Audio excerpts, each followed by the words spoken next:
É muito chato uma série que se chama simplesmente Você. Podia ter um nome um pouquinho maior, agora podia ter um subtítulo.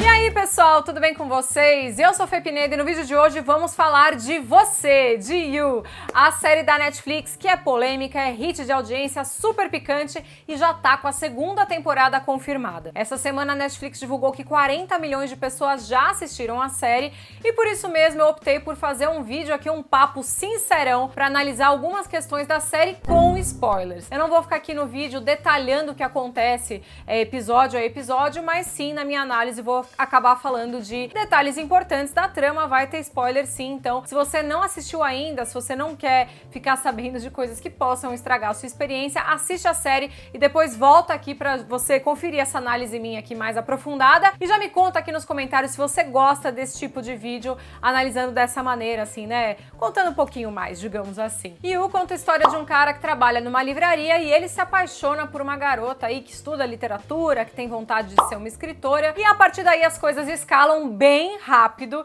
e por isso mesmo eu acho que quem gostou ali do piloto acaba ficando viciado e querendo ver a série até o fim. Mas e aí, essa é a pior, melhor série da Netflix? Ela consegue entregar algo que vai além da polêmica para realmente surpreender? Ou ela só usa essas questões aí, digamos, mais picantes como uma muleta para prender as pessoas? Vou falar sobre isso no vídeo de hoje, vou analisar ponto a ponto, talvez esse vídeo fique um pouco mais extenso, mas eu tenho certeza que vocês estavam esperando aí uma análise mais aprofundada, acho que vou entregar o que vocês queriam. Se você não é inscrito no canal ainda, aproveita para se inscrever, clica no botãozinho vermelho aqui embaixo, também clica no sininho aí para ativar as notificações e aí o YouTube, quem sabe, te avisa quando eu publicar um vídeo novo. Rumo aos 50 mil! Muito obrigada! Bom, a série You, ou Você, ela parte de uma premissa muito interessante. Ela começa explorando essa questão das pessoas que são stalkers, né, que ficam fuçando a vida dos outros na internet, e é uma coisa que todos nós temos medo, na mesma medida em que às vezes nós viramos stalkers também, né? Quando a gente quer ficar fuçando muito uma pessoa e etc e tal. Só que aquela parte aí do stalker online realmente vai pro outro extremo, que é o perseguidor na vida real mesmo, né? Assim, não é uma pessoa que fica lá só olhando suas fotos no Insta. É uma pessoa que aparece ali fisicamente em lugares que você está sem ter sido convidada e muitas vezes pode realmente interferir e manipular certas situações. Esse início aí já falando das redes sociais e de tudo que você pode descobrir uma pessoa através apenas do que ela posta, é muito interessante, que ao contrário de uma Black Mirror que mostra, digamos assim, o mau uso da tecnologia daqui a uns anos, a série começou falando de algo que acontece exatamente agora. Não só a gente usa mal as redes sociais ao deixar abertos aí dados muito importantes e que podem comprometer a nossa própria segurança, mas a gente usa mal também porque a gente dá muita importância para a rede social e a gente acha que se uma pessoa está postando determinadas coisas, aquilo é verdadeiro e aquilo só pode significar que a pessoa tá bem e tá viva. E claro, na série tem as pessoas que são assassinadas, mas o Joe fica lá, né, continua postando no lugar delas, mas aqui na vida real, com a pessoa viva do nosso lado, a gente realmente tende a acreditar que tudo que ela posta realmente é real, que tudo que ela posta significa que ela tá bem, enquanto que na verdade o que tá ali é apenas um recorte, e isso o Joe fala muito bem já logo nos primeiros episódios, ele decifra isso muito bem, e escancara também. Inclusive, talvez até por isso que o Joe não tenha redes sociais, porque qualquer recorte que ele faça de si mesmo, ele pode já estar se comprometendo, da mesma forma que ele vai ter que tomar tanto cuidado com o que ele posta ali, que ele vai acabar gastando a energia que ele usa para administrar as outras coisas, né? Porque todo psicopata é também um bom administrador de informações, geralmente muito inteligente. Bom, por isso mesmo, chegamos ao Joe. Vamos falar de Joe. So easy, so right. This is how our story goes, Beck. Ele é o narrador da série e tudo, absolutamente tudo é visto através dos olhos dele, do ponto de vista dele. Então quer dizer que nós, enquanto espectadores, estamos sim recebendo informações enviesadas o tempo todo. E a gente precisa levar isso em consideração. E aí é lógico, talvez seja por isso que, mesmo com coisas absurdas acontecendo nos primeiros episódios, tem gente vendo ali romance onde não tem. O que só reforça o quanto é difícil, né? Se a gente vendo uma série e não consegue identificar, imagina às vezes as pessoas que estão presas num relacionamento abusivo e estão apaixonadas, né? Se nem de fora a gente consegue identificar, imagine quem está dentro. Precisava fazer esse parêntese aqui. Como sempre, o ponto de vista do vilão é muito convincente. O vilão é a pessoa que move a trama, especialmente se você olhar uma trama clássica, tradicional, e ele tem que ter todos os argumentos justificativas para ele fazer aquilo, senão o personagem não funciona. Até é muito interessante se a gente comparar com The Sinner, por exemplo, que ele subverte justamente isso, né? A personagem principal da Jessica Biel na primeira temporada, ela é uma vilã que não sabe por quê, né? Então, parte daí um pouco da interessância da série também. Existem até alguns especialistas, aliás, né, da vida real, que dizem que se você ficar ouvindo a versão do criminoso, do culpado muito tempo, você começa realmente a acreditar e a comprar a versão dele. E é exatamente isso que acontece nessa série, ainda mais se a gente somar o carisma do personagem, especialmente diante de outros da trama. If I just keep being the perfect boyfriend, you'll realize I'm not a maybe. I'm the one. O Joe é um cara bonito, perspicaz, inteligente, ele sabe que ele é tudo isso e ele usa a seu favor, ele usa essas habilidades para fazer o que ele quer, o que ele acha que ele tem que fazer e que as pessoas inclusive precisam dele, ou seja, é realmente um psicopata e de boa intenção, você sabe, o inferno tá cheio. A ponto dele não conseguir ver semelhança ou até mesmo que ele é muito pior que o namorado da vizinha dele, né, que é um agressor. E isso nos leva a outro ponto muito interessante da série, que é basicamente que de perto ninguém é normal, ou praticamente ninguém. A partir do momento que ele escolhe ali a próxima vítima dele, a amada dele, a Beck, né, ele começa a olhar o entorno pra ver o que tá atrapalhando, né, por que as coisas não estão saindo como eu planejei, como eu queria que elas fossem, já que eu sou tão bom pra ela, né. Bom, ele descobre algumas coisas e pessoas e motivos pequenos e outros maiores, né, então ele vai eliminando as pedras no sapato até que ele dá de cara com uma pedra bem grande, que seria a Peach Salinger. E honestamente, até o episódio em que ela tenta se suicidar para chamar atenção,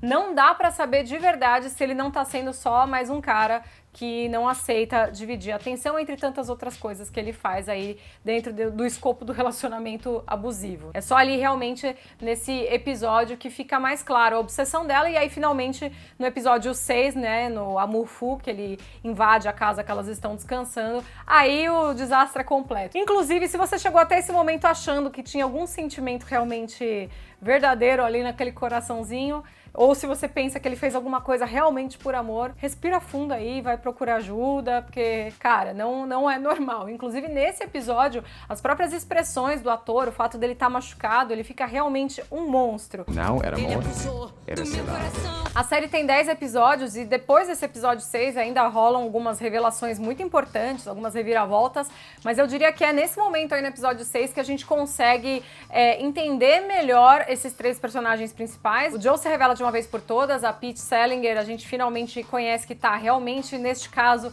ele tinha alguma razão. E aí a Beck, ela vai se revelando um pouquinho também. A gente percebe que ela não tem muita responsabilidade emocional, ao mesmo tempo que é um pouco rainha da autossabotagem e ela acaba afetando as pessoas ao redor dela. E aí, pela quantidade de gente desequilibrada em torno da Beck, você fica esperando o tempo todo que a série vá mostrar que ela também não é normal, que ela também, né, talvez esteja ali em algum tipo de desequilíbrio pra estar sempre lidando com essas pessoas. Ou então, ao contrário, você espera que a série vá mostrar que ela é realmente uma pessoa incrível, sensacional, assim, sabe? Que todo mundo quer ter por perto. E pela quantidade de cagadas que essa menina faz na série inteira, fica difícil de acreditar nessa segunda hipótese. Só que acontece que ela morre e a gente fica sem saber qual é a dela, qual é o diagnóstico dela que seja, nem mesmo nas sessões lá com o terapeuta bonitão, o John Stamos.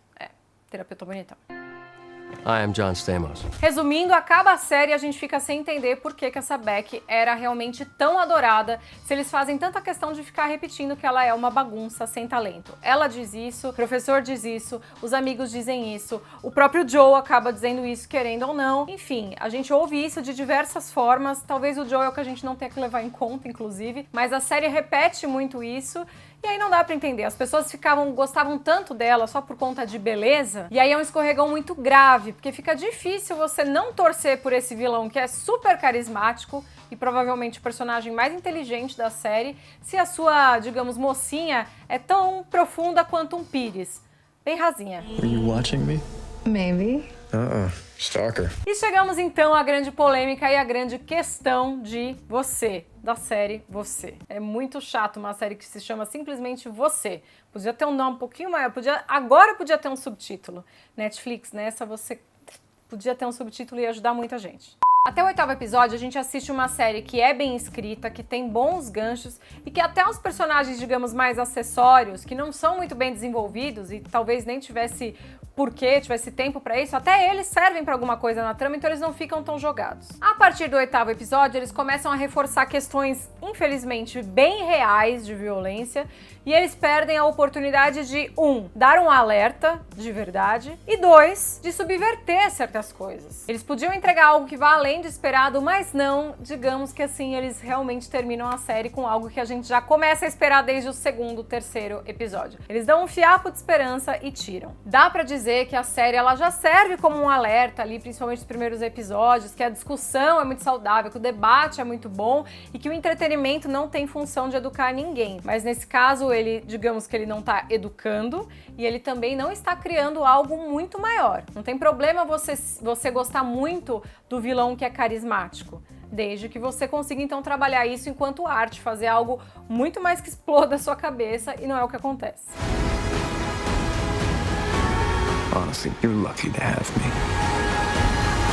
A série é uma adaptação do livro homônimo da Caroline Kepnes e tem muitas diferenças entre o que está na obra e o que está na TV. Eu não li o livro, mas sei que, por exemplo, até Stephen King falou que o livro é hipnótico e assustador. A série é hipnótica sim, se ela te pegar ali no piloto, você vai querer ir até o final, porque é realmente um piloto muito bom. Agora, assustadora a série passa longe de ser, inclusive porque você vê um monte de cadáver e não importa, né? Ela acaba até normatizando um pouco o crime, os crimes que vão acontecendo dentro da série. Você não torce contra o vilão, você só vê uma vítima do começo até o final e em nenhum momento a série dá chance pra essa menina ser ou louca e, né, fazer algo que estava fora do esperado, ou ser heróica, né? Também em nenhum momento isso acontece. E aí parece um erro de tom no geral, porque talvez se a série fosse realista como um todo, aí talvez ela realmente fosse esse terror que poderia também servir como uma coisa mais escapista, né? Você não estaria tão próximo da realidade só no momento que interessa. Por exemplo, vou retomar um pouco aqui. Eles falam de várias questões muito reais. Falam do stalker online,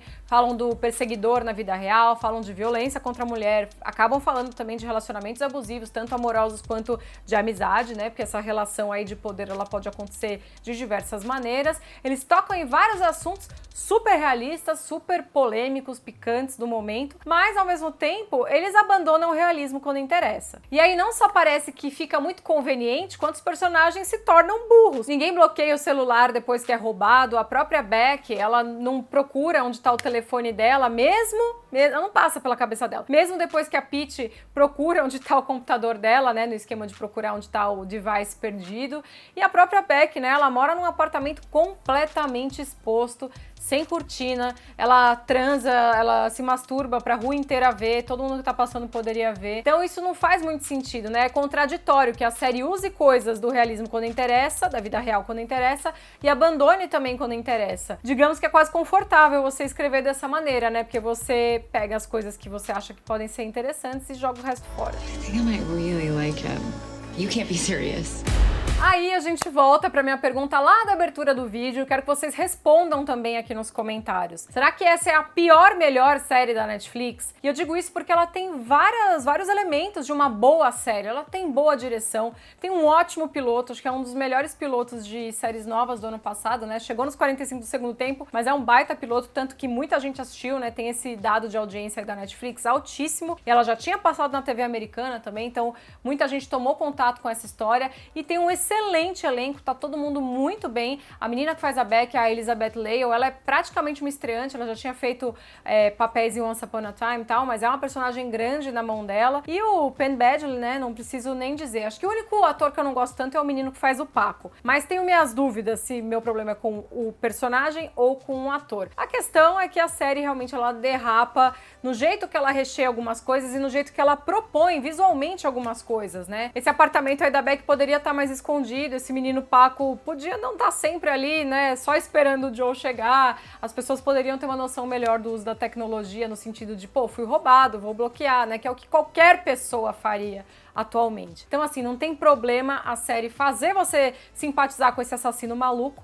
O problema mesmo é ela usar a realidade apenas quando convém, porque aí chega a ser incômodo, né? Desconecta a gente também da história. Na próxima temporada, a segunda temporada que vai chegar à Netflix, a gente já deve ver o Joe muito mais consciente das coisas que ele fez e do que ele faz, e aí quem sabe, né, tem a chance de dar uma subvertida nas coisas, especialmente com essa volta da Candace que a gente viu no episódio final, né? Pode ser uma boa chance. Pena que a Beck morreu, a gente conheceu muito pouco, afinal de contas, qual era a dela, e sinceramente eles fizeram de tudo, praticamente, para que a gente não se importasse. O que é bem parecido, infelizmente, com o que às vezes parece que acontece na sociedade, né? Que umas vidas valem mais do que outras. E você, gostou de You? Gostou de Você, da Netflix? Vai assistir a segunda temporada? Você tinha observado essas questões que eu comentei aqui? Também me conta nos comentários se você gosta desse tipo de vídeo de análise. Eu sei que foi mais longo, tentei ser um pouco mais aprofundada aqui também pra explicar, né? Porque essa série é boa, mas também é ruim ao mesmo tempo, né? Muito louco isso. Se inscreva aqui no canal se você não for inscrito e obrigada mais uma vez. Quem ficou até o final desse vídeo, comenta aqui embaixo. O problema não sou eu, é você. Beijo, tchau!